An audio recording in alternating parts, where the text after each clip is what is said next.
गुणनखंड करना सीखे, तो हम आसानी से यहाँ पे गुणनखंड बनाना सीखेंगे। गुणनखंड बनाने के लिए सबसे पहले पहली संख्या और तीसरी संख्या का हम गुना कर देते हैं। तो इसे हम गुना करेंगे तो हमारा आ जाएगा 20x²।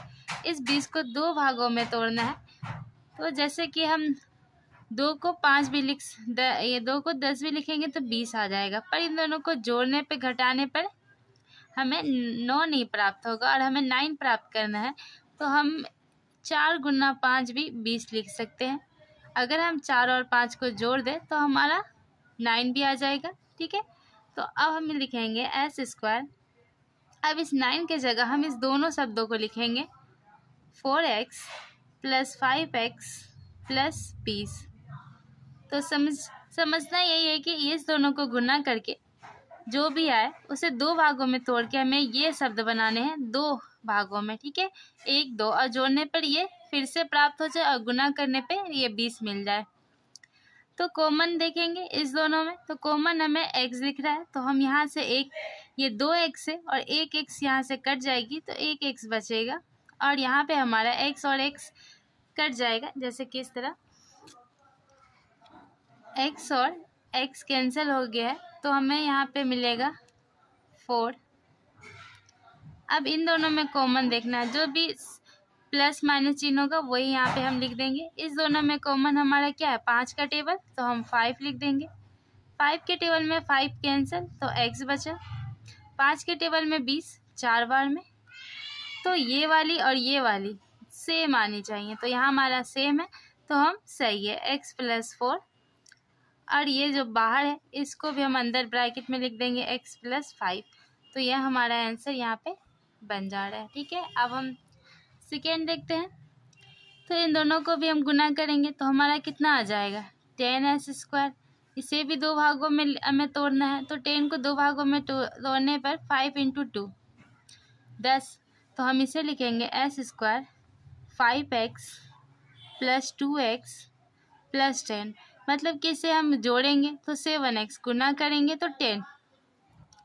अब यहाँ पे भी हम कॉमन देख लेंगे। कॉमन दोनों में क्या है x कॉमन है हमारा, तो कॉमन शब्दों को हम यहाँ पे लिखेंगे x। ठीक है, बचेगा क्या है 1x कैंसिल हो जा रहा है तो एक x यहाँ बचेगा और यहाँ पे x से x कैंसिल हो जाएगा तो 5 बचेगा। यहाँ पे 2 के टेबल में 10 आती है तो 2 कॉमन है, तो 2 से 2 चले गया तो x बचा। 2 के टेबल में 5 10 5 बार में आ जाएगा। तो अब हम ये जो बाहर अंदर है इसे एक बार लिख देंगे और जो बाहर है उसे भी हम एक बार ब्रैकेट के अंदर लिखेंगे। ठीक है, ये गुणनखंड है। अब हम इसे देखते हैं, तो इसे भी हम गुना कर लेंगे तो हमारा गुणा करने पर कितना आएगा 10s² आएगा। तो 10s² को इस तरह तोड़ना है,